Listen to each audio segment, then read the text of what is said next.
ध्यान से।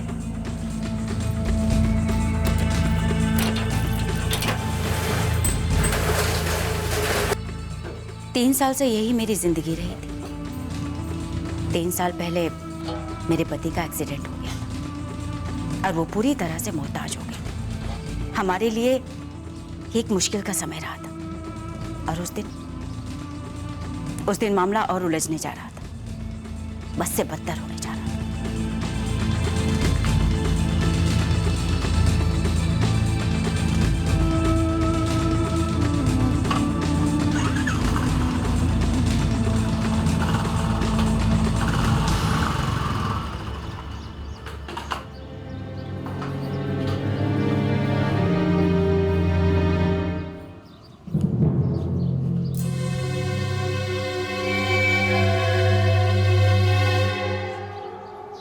चाय।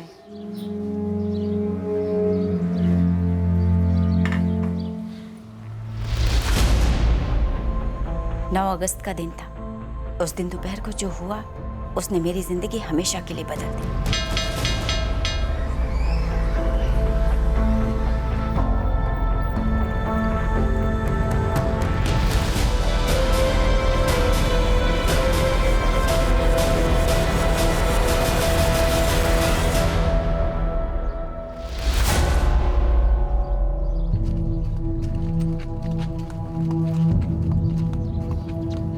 माँ जी, रोहन आया था क्या? नहीं तो तूने भेजा था यहाँ पे? नहीं, वो स्कूल से अभी तक घर नहीं लौटा। यहाँ नहीं आया? धनंजय के घर पूछ एक बार। नंदिनी भाभी, रोहन आया था क्या यहाँ? यहाँ क्यों आएगा? स्कूल से लौटा नहीं क्या? नहीं, अभी तक नहीं। स्कूल जाके देखा, वही होगा। नहीं, हो आई मैं वहाँ से। जाते वक्त तो देखा था उसे। दोबारा स्कूल तो नहीं आया कविता जी? वही तो, घर भी नहीं आया। नहीं कविता, रोहन यहाँ तो नहीं आया।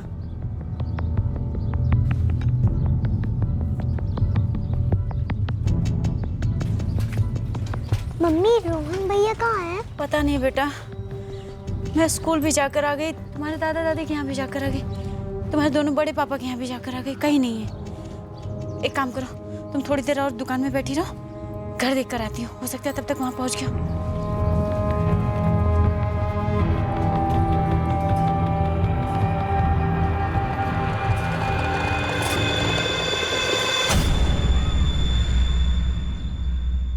रोज की तरह रोहन तिवारी सुबह 8 बजे अपने स्कूल गया था और रोजी की तरह 1:30 बजे स्कूल छूटने के बाद अपने घर के लिए निकला था, लेकिन वो घर पहुंचा नहीं। 8 साल के रोहन तिवारी के साथ क्या हुआ था, इस सवाल का जवाब हमें आखिर में मिलने वाला था, जो हम सबको बुरी तरह से चौंकाने वाला था। जो रोहन के साथ हुआ वो किसी भी और बच्चे के साथ कभी नहीं होना चाहिए।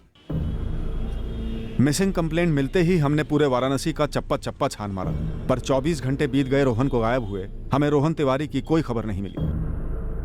मैंने कल से अपना फोन हरदम चार्ज करके रखा हुआ है सर, कोई फिरौती उरौती का भी कॉल नहीं है, और आएगा भी क्यों? हम कोई रईस लोग थोड़ी ना है कि कोई हमारे बच्चे का अपहरण कर लेगा। हमने स्कूल में रोहन के सभी दोस्तों से बात की, सबका कहना है कि वो घर के लिए निकला था, और मोहल्ले के उसके दोस्तों का कहना है कि वो यहाँ पर आता हुआ दिखाई नहीं। तो फिर कहाँ गया मेरा बेटा सर? आप बताइए, कहाँ गया? किसी से कोई दुश्मनी? कोई बच्चे के जरिए आपको या आपके पति को तकलीफ देना चाह रहा हो? तकलीफ? रोहन भैया दोपहर में आते हैं स्कूल से, खाना खाते हैं और फिर चले जाते हैं दुकान में मम्मी की मदद करने। अच्छा पायल बेटा, कल सुबह रोहन भैया के स्कूल जाने से पहले क्या रोहन भैया का मम्मी से, पापा से या किसी और से कोई झगड़ा हुआ था? नहीं, रोहन भैया किसी से लड़ाई झगड़ा नहीं करते।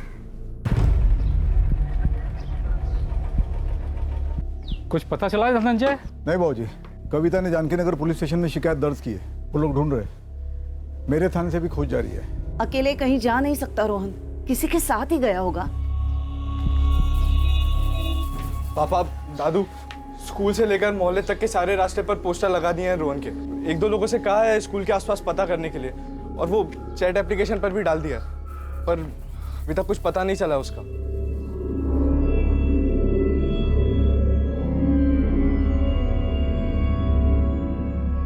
बताओ कविता, रोहन को कौन तकलीफ देना चाहता था, या रोहन के जरिए आप लोगों को? डरो नहीं कविता, बता दो। तुम्हारे जेठ धनंजय तिवारी हेड कांस्टेबल है ना पुलिस में, कहीं वो तो तुम्हारे डर की वजह नहीं? मुझे मेरे दोनों जेठों से डर लगता है सर, और मेरे ससुर जी से भी। तो तुम्हें लगता है तुम्हारे दोनों जेठों ने मिलकर कुछ कर दिया है? सर वो मुझसे और मेरे पति से नफरत करते हैं। इसमें ताज्जुब की कोई बात नहीं है सर। कल दोपहर जब मैं काम पर था, मेरी पत्नी शालिनी का फोन आया था कि रोहन स्कूल से लौटा नहीं है, कविता परेशान है। तभी मुझे लग गया था कि वो अब पहली उंगली हम दोनों पर ही उठाएगी। मतलब सागर तुम्हें और धनंजय तुम दोनों को पहले से ही मालूम था कि रोहन स्कूल से लौटने वाला नहीं है? नहीं सर, ऐसा नहीं है। सर जब मुझे खबर मिली मैंने खोजना शुरू किया। रोहन हमारा भतीजा है, हमारे छोटे भाई राजेंद्र का बेटा, हमारा खून है सर वो। तो फिर उसकी पत्नी तुम लोगों से इतना डरती क्यों है? उसे क्यों लगता है कि तुम दोनों रोहन को कोई नुकसान पहुंचा सकते हो, तकलीफ दे सकते हो? हम क्यों तकलीफ पहुंचाएंगे बच्चे को? तुम्हारी अपने छोटे भाई राजेंद्र से क्यों नहीं जमती थी? वो तो बदनसीब है बेचारा, कुछ बोल नहीं पाता है, मुश्किल से तो उठ पाता है वो। उसके साथ हमारी क्यों नहीं जमेगी? तुम्हारे बाबूजी हर महीने तुम दोनों की तनख्वाहों का एक हिस्सा कविता को देते थे उसका घर चलाने के लिए। उन्होंने अपनी किराने की दुकान भी उसे दे के रखी थी। ये कारण कम नहीं है ना जमने के लिए।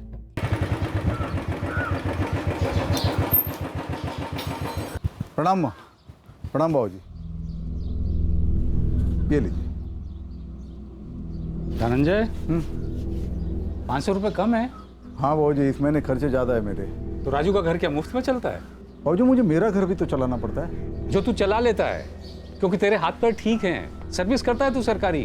कभी सोच के देख, राजू की तरह तेरा एक्सीडेंट होता कैसा महसूस होता तुझे? धनंजय, ये क्या तरीका है? भीख नहीं दे रहा है तू? भैया काहे खून जला रहे हो? जब भी बात आती है राजू की, बाबूजी एक पैसा यहाँ से वहाँ होने नहीं देंगे। ये तो सरासर अन्याय है ना। कविता का घर चलाने के लिए हम दोनों परिवार पैसे दें, ऊपर से दुकान की सारी कमाई भी उसी को मिलती है। मतलब हम तो कुछ है ही नहीं ना। सागर जरा सोचो, सिर्फ कविता को ही दुकान चलाने के लिए क्यों दिए बाबूजी? तेरी नंदिनी भाभी या शालिनी को क्यों नहीं? पर ये बात बाबूजी से कहेगा कौन?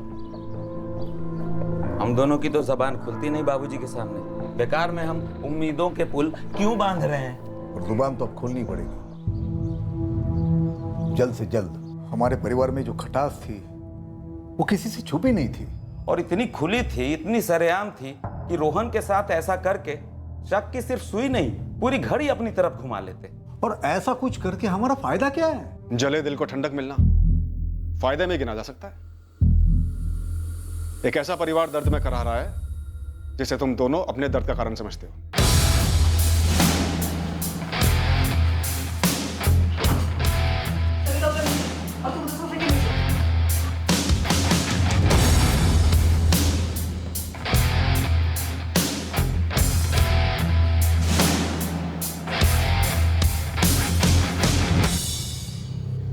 सर कुछ करना ही होता तो क्या उसे उठाकर हमारे घर में छुपा लेते हम? तो कहीं और छुपाए मनोज। चलो ले चलो हमें वहाँ। ये कुछ ज्यादा हो रहा है सर। मेरे पति भी आप लोगों की तरह पुलिस वाले हैं, रोहन के बड़े पापा हैं, और आप हमारे घर में ऐसे तलाशी ले रहे हैं जैसे हम 2 टके के मुजरिम हो। धनंजय, कहाँ छुपाया रोहन? अभी भी वक्त है, सच बोल दो। वर्दी की कसम खाते सर, ऐसा काम हम कभी नहीं करते। मैडम, अब जब हमारे घर की तलाशी ले लियो ना, तो उस कविता के घर की तलाशी भी लो। कविता अपने ही बच्चे को खुद के घर में छिपा के दुनिया भर में ढिंडोरा पीटेगी। आप तो हमारी बदनामी का ढिंडोरा पीट ही रही है, जबकि हमने कुछ किया ही नहीं है। और वो कविता है ना, जो एक उंगली हम पर उठा रही है तो 4 उंगलियां उस पर भी उठ रही है, जो उसने बड़ी चालाकी से छुपा के रखी है। किस बात के लिए कविता पे 4 उंगलियां उठ रही हैं? हम इतने गिरे हुए नहीं है मैडम जो ऐसे किसी पर कीचड़ उछाले। पर आप ना उस कविता के घर की तलाशी तो ले ही लो। इंस्पेक्टर साहब, आप लोग सिर्फ हमारे बेटों के पीछे पड़े रहेंगे या और भी किसी दिशा में छानबीन होने वाली है? होने वाली नहीं, हो रही है ओम प्रकाश जी, लेकिन आप लोग भी जरा सा कोऑपरेट कीजिए। देखिए, रोहन खुद से अकेले कहीं नहीं जा सकता, किसी के साथ गया है। कोई जान पहचान वाला ही होना चाहिए। तो जरा सोच के बताइए कि ऐसा कौन जान पहचान वाला हो सकता है जिसके साथ रोहन इतनी आसानी से चला गया।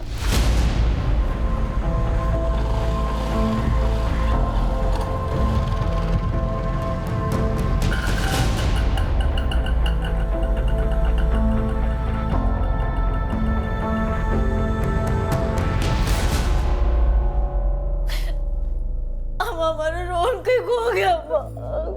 हमको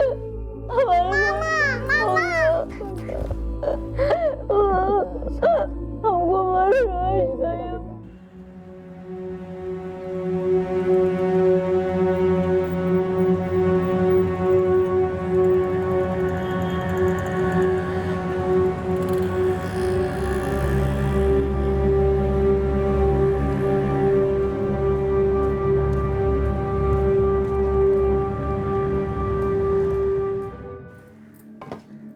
बात निकलनी चाहिए नंदिनी भाभी, धनंजय भाई साहब, अब तो बात निकलनी ही चाहिए।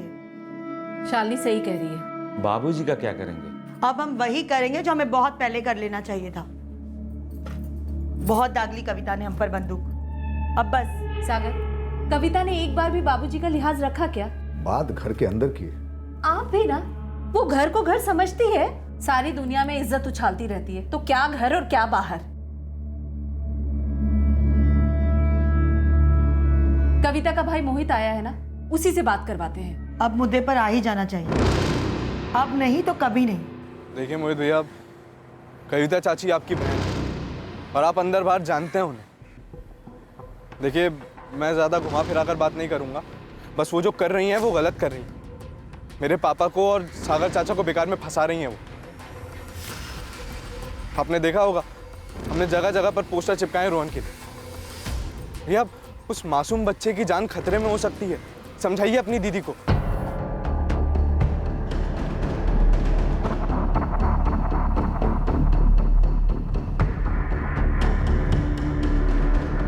हमारे सभी संदिग्धों के फोन रिकॉर्ड्स हमने बारीकी से स्कैन किए। हमारे खबरी पूरे वाराणसी में रोहन के बारे में पता कर रहे थे, पर हमारी पीठ पीछे तिवारी परिवार के अंदर ही अंदर कुछ पक रहा था, कुछ उबल रहा था। क्या बात है मोहित?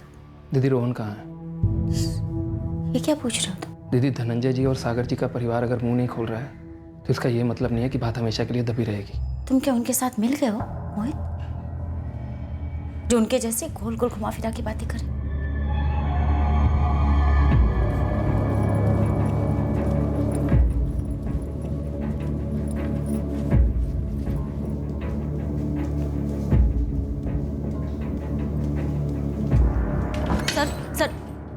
सर, मेरा भाई मोहित इन सबके पीछे है सर। वो मेरे जेठ धनंजय और सागर से मिला हुआ है सर। उन लोगों ने मिलकर मेरे बेटे रोहन को कहीं छुपाया। मोहित ने मनोज की मदद की थी मेरे बेटे को किडनैप करने में सर। आप शांति रखिए, कविता बैठिए। सर, आप प्लीज मोहित को गिरफ्तार कर लीजिए सर। वो जानता है मेरा बेटा कहाँ है। वो उनकी तरफ से मेरे साथ कोई सौदा करना चाहता है सर। सौदा? कैसा सौदा सर? और वो भी धनंजय जी और सागर जी की तरफ से? तुम्हारे जीजा जी राजेंद्र का घर वो अपने नाम चाहते हैं और ये भी चाहते हैं कि तुम्हारी बहन कविता दुकान छोड़ दे, इसलिए उन्होंने तुम्हें भेजा। धनंजय जी और सागर जी घर और दुकान की ढंग की कीमत देने के लिए तैयार है। इससे रोहन का क्या ताल्लुक है? दीदी, अब बनो मत, और ये ड्रामा करने की कोई जरूरत नहीं है। रोहन सही सलामत है। आप बस घर के कागजात पर साइन कीजिए, दुकान से निकल लो, अपने पैसे ले लो, रोहन घर वापस आ जाएगा। तुम सच में उनके साथ मिल गए हो मोहित, या उनके दलाल बनकर आए? मेरी जिंदगी तबाह करना चाहते हो क्या? आपकी जिंदगी पहले से तबाह है दीदी। जीजू को देखिए, 3 साल से जिंदा लाश, और ठीक होने के कोई आसार नहीं है। असलियत को समझिए, जो वो ढंग के पैसे दे रहे हैं उसकी एफडी बनवाइए, बाकी की जिंदगी आराम से कटेगी। तुम वाकई में मेरे भाई हो मोहित। तुम उन लोगों से मिल गए हो जो केवल मेरा बुरा चाहते हैं, दुश्मन है। जो वो ढंग के पैसे दे रहे हैं उसकी एफडी बनवाइए, बाकी की जिंदगी आराम से कटेगी। तुम वाकई में मेरे भाई हो मोहित।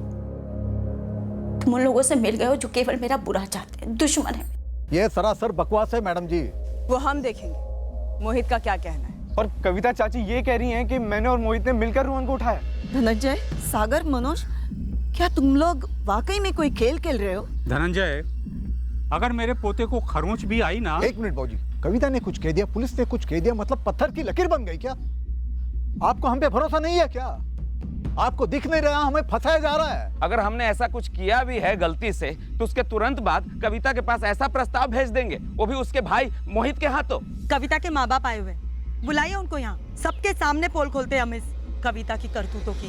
मैडम जी, हम इतने टाइम से चुप बैठे हैं, इसका मतलब ये नहीं है कि वो कुछ भी मनगढ़ंत इल्जाम लगाएगी हम पर। मुझे यकीन ही नहीं हो रहा सर कि मेरी दीदी मेरे बारे में ऐसा बोलेगी। भांजे रोहन को बीच रास्ते में रोककर अपने साथ ले जाना आसान रहा होगा ना मोहित?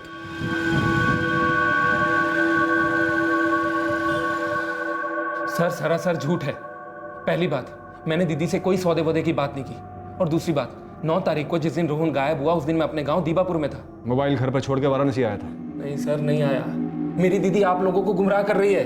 तो तेरी कविता से कोई बात नहीं हुई थी सर, और मैंने दीदी को डायरेक्ट बोला था कि जुगनू के बारे में पुलिस को बोल दो। जुगनू? ये जुगनू कौन है? जुगनू सिंह।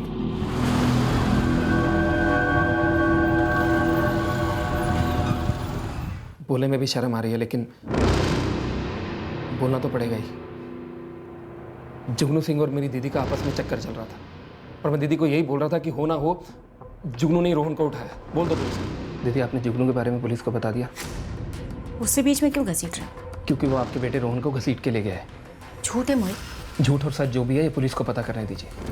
आप बस पुलिस को जुगनू के बारे में बता दीजिए। मैं कुछ नहीं बताऊंगी पुलिस को जुगनू के बारे में, और वो कतई ऐसा नहीं कर सकता। और दीदी ने जुगनू सिंह के बारे में बोलने के बजाय सारा इल्जाम मुझी पे डाल दिया। सर, ये कांड मेरी दीदी और जुगनू सिंह ने मिलके किया है। वो काला कर रही थी कविता उस जुगनू सिंह के साथ। सागर ने तो रंगे हाथ पकड़ा था उन दोनों को। वो तो बाबूजी आपकी वजह से हम आज तक चुप रहे हैं, वरना हमें पहले दिन से शक था ये साजिश कविता और जुगनू की ही है। मैडम जी, हमारे बेचारे भाई की आंख में धूल झोंक रही है ये कविता जुगनू सिंह के चक्कर में। है कौन ये जुगनू सिंह?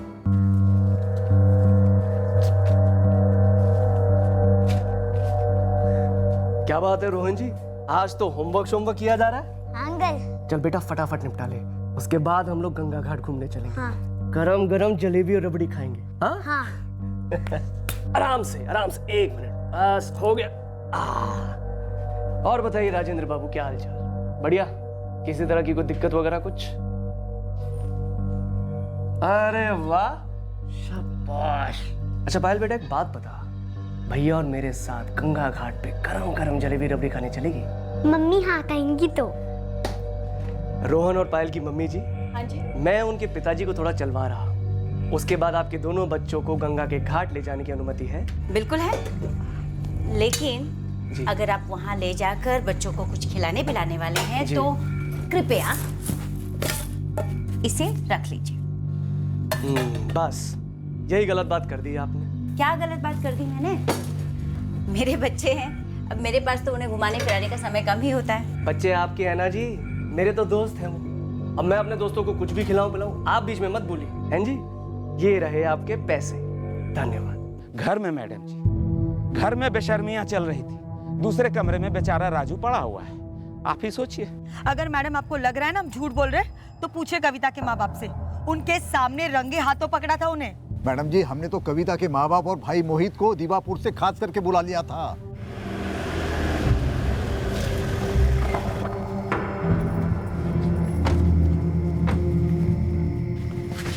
क्या हुआ ओम प्रकाश जी, आपने अचानक बुला लिया?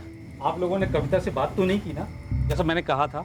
नहीं की, लेकिन बात हुई क्या है? आप लोग चलिए, खुद अपने आंखों से देख लीजिए।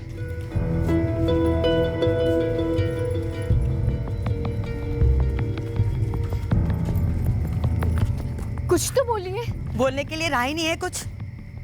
रंगरलियां मनाई जा रही है।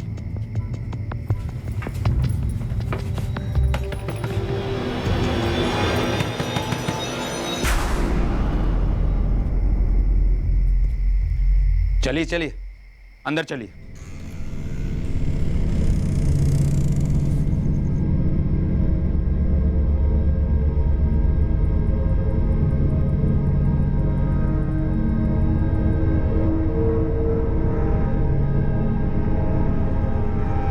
बच्चे कहाँ है कविता?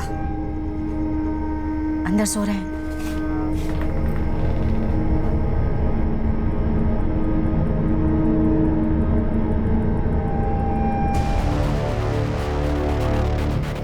क्या है ये कविता? क्या कर रही है तू? मैंने कुछ नहीं किया। कुछ नहीं किया? हाँ? अरे तुझे डूब मरने के लिए कहूँ या हम सब डूब मरे? अब तो तसल्ली हो गई ना आपको, कुछ कहना सुनना बाकी नहीं रह गया ना। दिन दहाड़े घर आता है और ऐसी सेवा होती है कि जैसे यही इस घर का पति है, यही इस घर का मालिक है। बरामदे में फैल कर अखबार पढ़ता है और इसको प्यार से चाय पिलाती है। भैया, इस कुत्ते पे ऐसा केस ठोको कि 6-8 साल के लिए अंदर हो जाए। पागल हो गया तू सागर? घर की इज्जत ही उछलेगी। ये बात कभी बाहर नहीं जानी चाहिए। लेकिन ओम जी, इसे कोई ना कोई सजा तो होनी चाहिए। धनंजय जी, इसे किसी केस में अंदर कर दीजिए, एनकाउंटर करवा दीजिए साले का। भोला राम जी, जैसे भी हो समझा दो अपनी बेटी को। इस घर की बहू है वो, राजेंद्र के 2 बच्चों की मां है।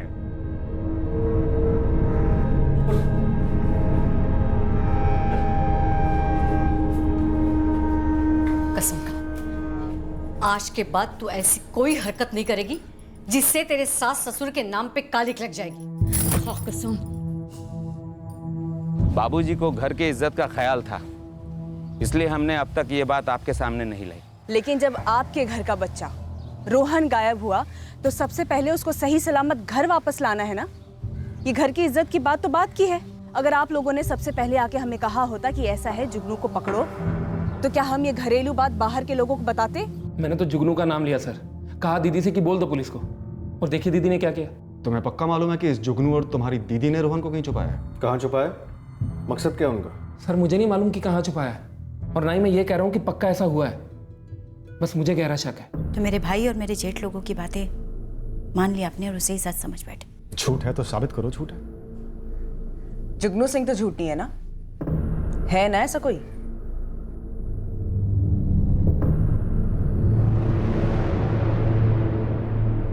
जुगनू सिंह है,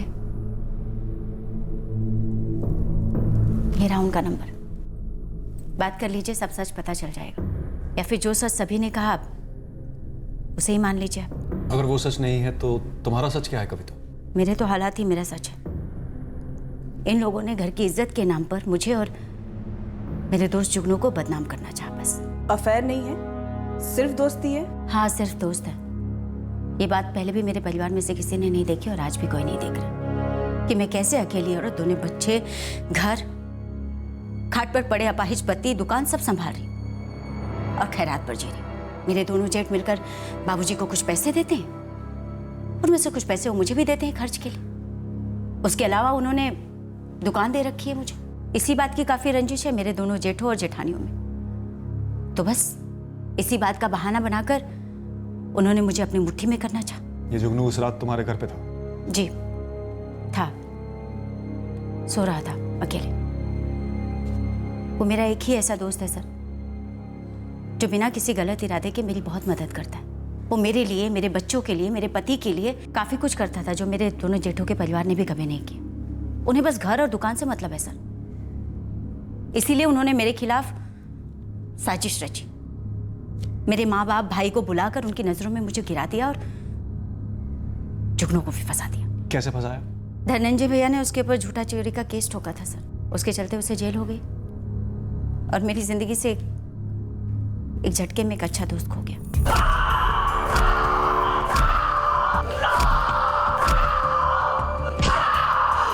पिछले 1 साल से मैं जुगनू से नहीं मिली सर, लेकिन ये लोग मुझे, मेरे बच्चों को, मेरे अपाहिज पति को किसी भी तरह से बस बेघर करने पे तुले हुए। ये जुगनू इस वक्त वाराणसी में ही है? नहीं, इलाहाबाद रहता है। बात कर लीजिए। एक बार फिर कहूंगी कि मेरे माँ बाप, भाई को बुलाकर मुझे बेइज्जत करना सोची समझी साजिश थी। उनके साजिश के बावजूद मैंने कभी अपनी बेटी पे शक नहीं किया सर। उसने कहा कुछ नहीं था, दोस्ती है बस। मेरे लिए पत्थर की लकीर है वो। ये सब उसके ससुराल वालों ने जानबूझ के किया था। आपके हिसाब से आपकी बेटी के ससुराल वालों ने कहीं छुपाया रोहन को? बता सकते कहाँ छुपाया होगा? नहीं बता सकता सर, क्योंकि मुझे नहीं पता। लेकिन मुझे इतना पता है कि मेरी बेटी बहुत अकेली है। अपाहिज पति, 2 बच्चे, घर और दुकान की जिम्मेदारियां, ऊपर से रत्ती भर का सहारा नहीं था घर वालों से। ऐसे में अगर उसका उस जुगनू के साथ दोस्ती के परे भी कुछ होता तो कौन सा महापाप होता? क्या औरत इंसान नहीं होती? तन्हाई सच्चाई नहीं है? अभी मैं लाके दे दूंगा। और एक सेकंड। हेलो, जुगनू सिंह? हाँ जी, बोल रहा हूँ। वाराणसी पुलिस। कहाँ हो तुम इस वक्त? जी मैं तो इलाहाबाद में हूँ। और बात क्या है? अरे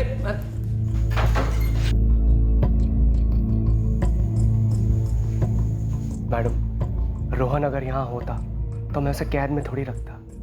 नन्हा दोस्त है मेरा वो। और वैसे भी कविता से आखिरी बार मिले मुझे 1 साल होने को आया है। लेकिन फोन पे तो बात होती रही है। हाँ होती है, मगर सिर्फ एक दूसरे का हालचाल पूछते हैं। और उसके बेटे रोहन को मैं क्यों उठा कर लेकर आऊंगा? उससे मिल सकूं इसलिए।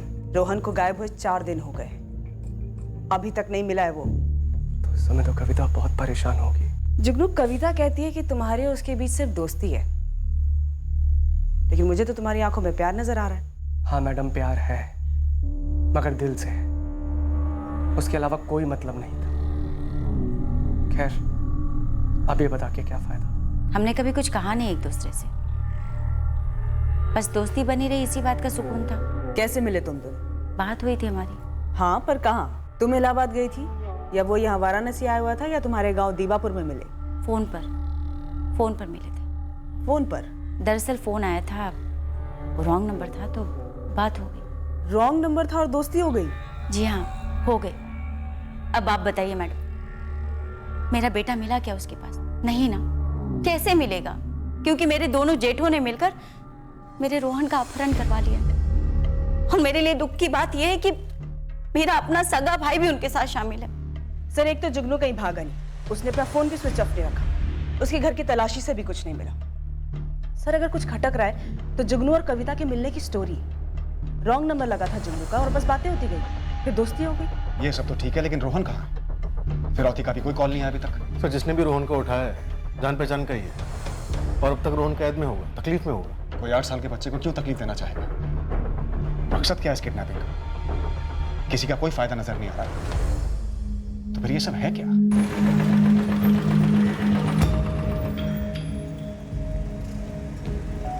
अभी भी वक्त है भैया, दूसरी सच्चाई भी पुलिस को बता देते। सागर, ये भारी पड़ सकता है हम पे। 10 सवाल खड़े होंगे हमारे ऊपर। होने दो ना भैया, इस वक्त उनका सबसे गहरा शक हम पर है। आप समझ रहे हो ना मैं क्या कह रहा हूं?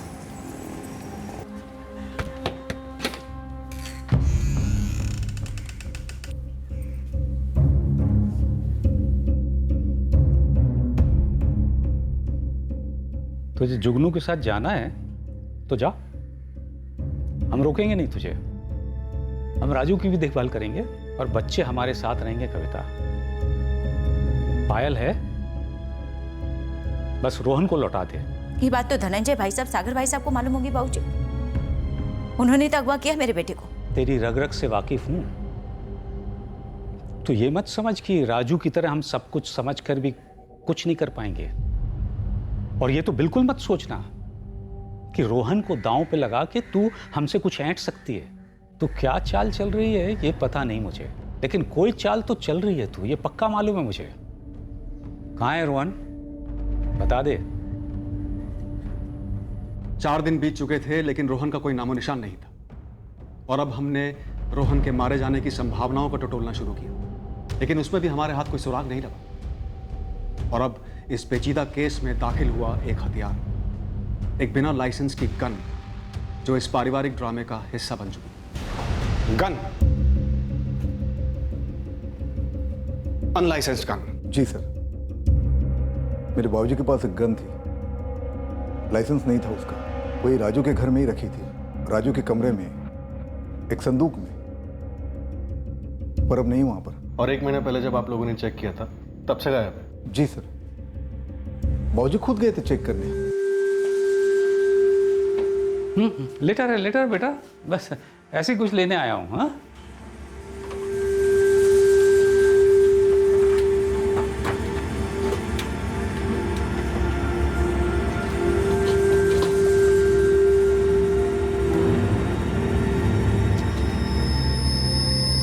मुझे नहीं पता बाबूजी। राजू तो संदूक तक पहुंच नहीं सकता, और ना बच्चे उसमें से कुछ निकालेंगे।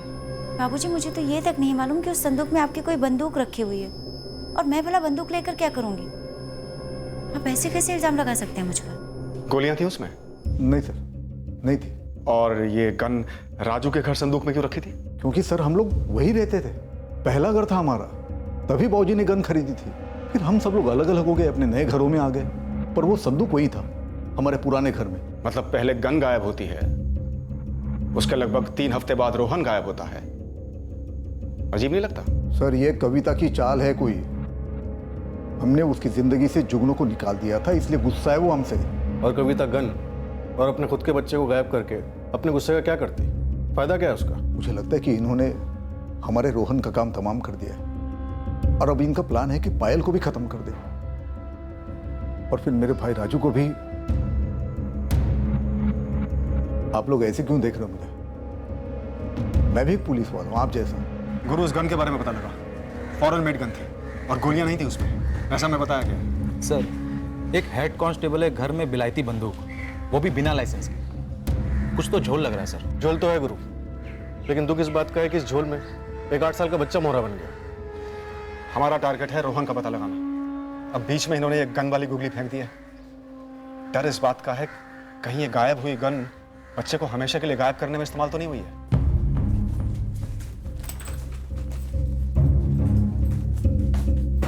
ये संदूक मैडम, जिस दिन ब्याह करके आई थी ना इस घर में, मेरे परिवार वालों ने सख्ती से समझा दिया था कि इसे छूना तक नहीं। मैंने भी जानना जरूरी नहीं समझा, ना कभी इसे खोल करके देखा। तो मुझे भला कैसे पता होगा कि इसके अंदर तोप है, बारूद है या बंदूक रखा हुआ? तो फिर गन गायब कैसे हुई होगी? ये तो आपको उनसे पूछना चाहिए।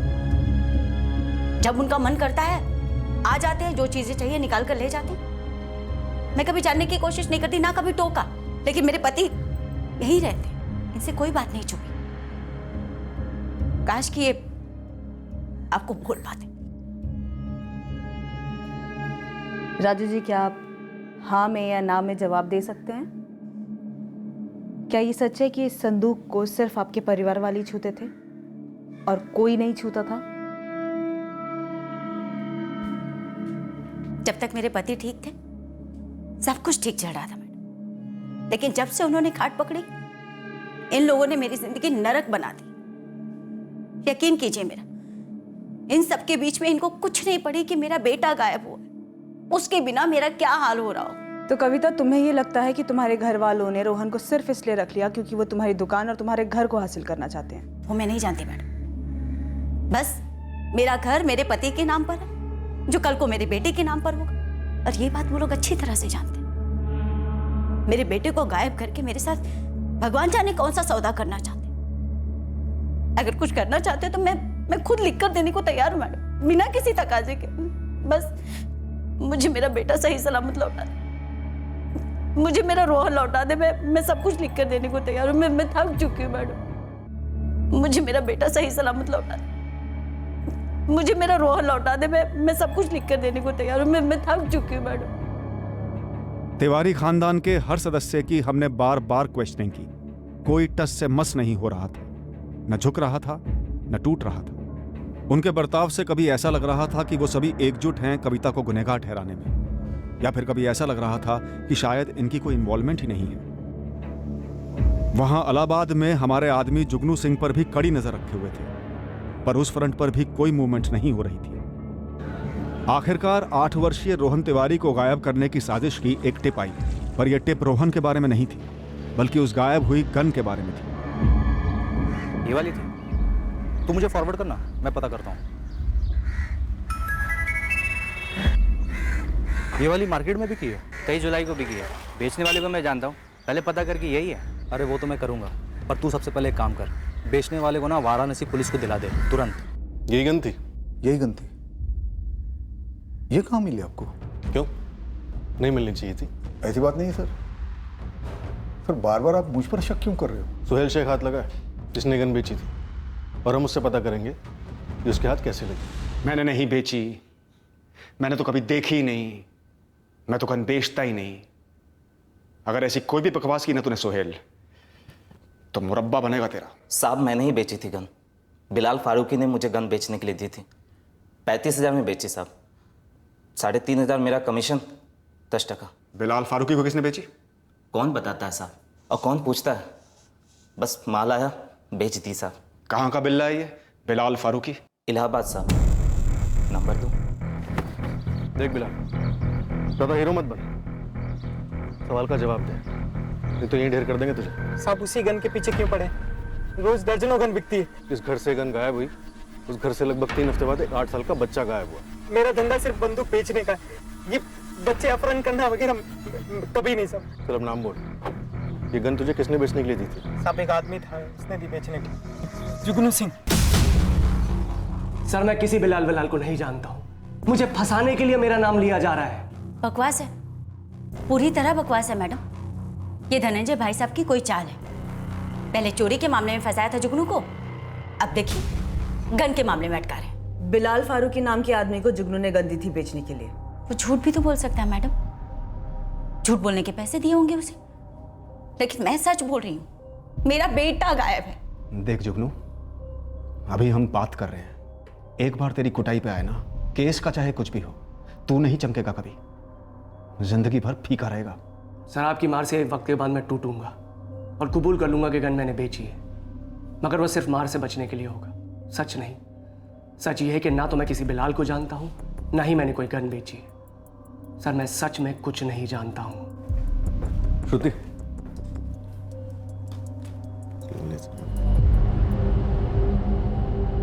ठीक है कविता, तुम अड़ी रहो अपनी बेगुनाही पे, हमें रत्ती भर भी फर्क नहीं पड़ता। कविता, जुगनू हमें सब कुछ बता चुका है। अब हमें तुमसे कुछ पूछताछ करने की जरूरत नहीं, सिर्फ गिरफ्तार करने की जरूरत है।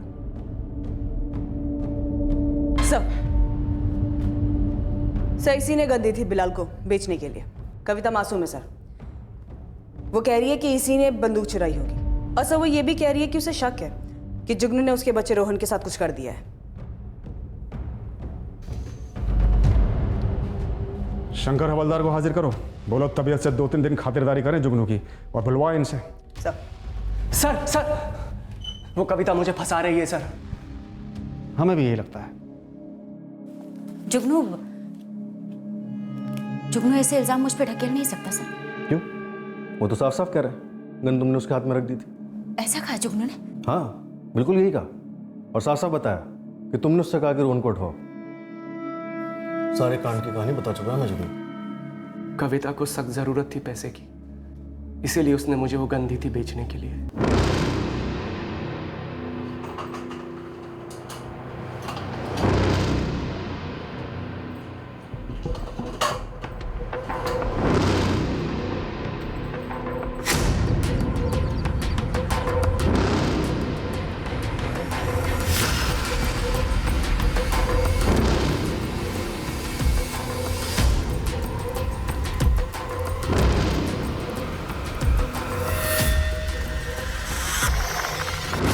हर महीने जितने पैसे उसके ससुर जी दे रहे थे घर चलाने के लिए, वो कम पड़ रहे थे। इसीलिए मैंने वो गन बिलाल को दी बेचने के लिए। उसने 6,500 रुपये कमीशन रख ली और मुझे 25,000 दिए। उसमें से 5 मैंने रख लिए और 20 कविता को दे दिए। 5 तूने रख लिए, तेरे सच्चे प्यार का कमीशन। वो बंदूक वहाँ पड़े पड़े सड़ रही थी, मेरे हाथ बहुत तंग थे तो मैंने बेच दी। ऐसा भी कोई बड़ा गुनाह नहीं किया सर। तुमने झूठ बोला हमसे कि संदूक तुमने कभी खोला तक नहीं, बंदूक के बारे में तुम्हें कुछ पता तक नहीं था। झूठ बोला सर। कोई भी इंसान चोरी करने के बाद तब तक सच नहीं बोलता जब तक कि पकड़ा नहीं जाए। तो अब चोरी पकड़ी गई है तो सच बोल रही हो। चलो रोहन का सच भी बोल दो। बताओ कविता, कहाँ है रोहन? रोहन के साथ क्या किया जुगनू? उसके लिए भी कविता ने मुझे उकसाया था सर। उसी ने मुझे कहा था ऐसा करने के। क्या करने के लिए कहा था? क्या किया तूने बच्चे के साथ? रोहन, स्कूल से लौटते वक्त ना तुम्हें रास्ते में जुगनू अंकल मिलेंगे।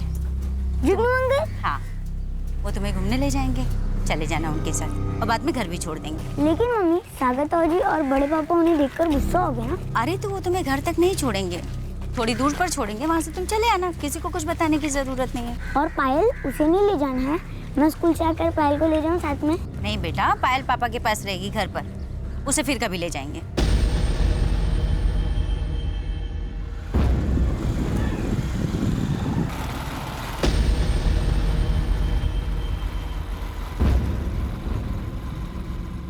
रोहन कहाँ है? क्या किया तूने उसके साथ?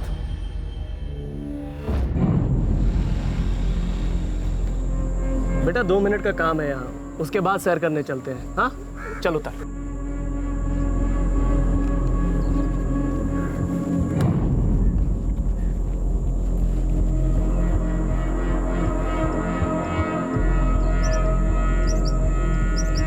ऐसे क्यों देख रहे हो अंकल? क्या हुआ अंकल? मार डाला? तूने रोहन को मार डाला? ऐसा क्या कारण था जिसकी वजह से खुद अपने बच्चे को मरवाया कविता? बोलती हो या बुलवाएं? मुझे जुगनू के साथ नए सिरे से शुरू करना था सर, नई जिंदगी। जुगनू ने लखनऊ में घर भी देख लिया था। तो फिर रोहन कैसे अर्चन बन गया? रोहन और पायल तो काफी घुल मिल गए थे ना जुगनू से। लेकिन मुझे पैसे चाहिए थे मैडम। और रोहन को मार कर कैसे आते पैसे? हम जिस घर में रहते हैं वो घर मेरे पति के नाम पर है सर, जिसे मेरे ससुराल वाले मेरे नाम पे कभी नहीं करते, तो मैं उसे बेच नहीं सकती थी। लेकिन मेरे पति के ना होने पर वो घर मेरे बेटे रोहन के हिस्से आता, और मैं उतना लंबा इंतजार नहीं कर सकती थी सर। रोहन के बाद मैं उसे बेच सकती थी, जिससे मुझे पैसे मिलते। मैं अपनी नई जिंदगी शुरू कर सकती थी अपने तरीके से। मैं जो जिंदगी जी रही थी सर, वो जिंदगी नहीं, पति के नाम पे एक जिंदा लाश, ससुराल और परिवार के नाम पे ढेर सारे तानों का बोझ और ढेर सारी मेहरबानियां। ये सारी चीजें मुझे अंदर ही अंदर मार रही थी सर। लेकिन मैं जीना चाहती थी, जीना चाहती।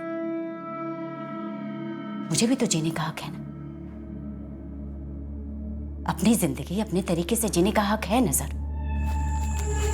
क्राइम सीन से हमें रोहन का कंकाल मिला। उसके स्कूल यूनिफॉर्म के चिथड़ों से रोहन की पहचान हुई। हमने अनुमान लगाया कि शव को जंगली जानवरों ने खा लिया होगा।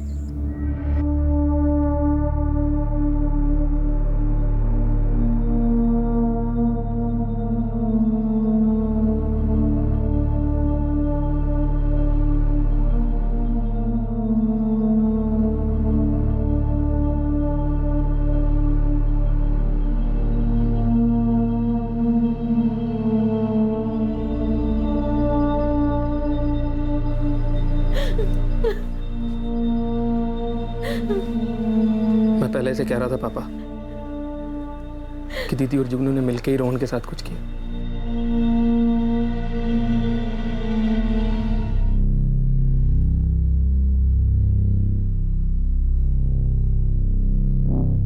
हमने चुराई और बेची हुई गन को भी आखिरकार ट्रेस कर लिया। रोहन के अंश डीएनए टेस्टिंग के लिए भेजे गए।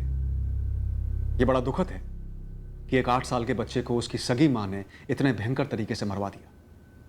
और क्यों? क्योंकि वो एक अलग जिंदगी जीना चाहती थी। लालच एक ऐसा जज्बा है जिसकी गिरफ्त में इंसान अपनी इंसानियत का गला घोट सकता है, उस मां और बच्चे के रिश्ते को भी काट सकता है जो गर्भनाल से जुड़ा है। सबसे अहम सवाल यह है कि इतना क्रूर और भयंकर जुर्म करने के बाद क्या कोई हासिल किए गए अपने स्वार्थी मकसद का उपभोग कर सकता है? क्या उसकी जिंदगी में मजे की कोई गुंजाइश बचती है? जवाब है कतई नहीं। कोई भी इंसान दूसरे की जिंदगी छीन कर अपनी जिंदगी संवार नहीं सकता। फिर मिलेंगे एक और नए केस के साथ। क्राइम पेट्रोल सतर्क। जय हिंद।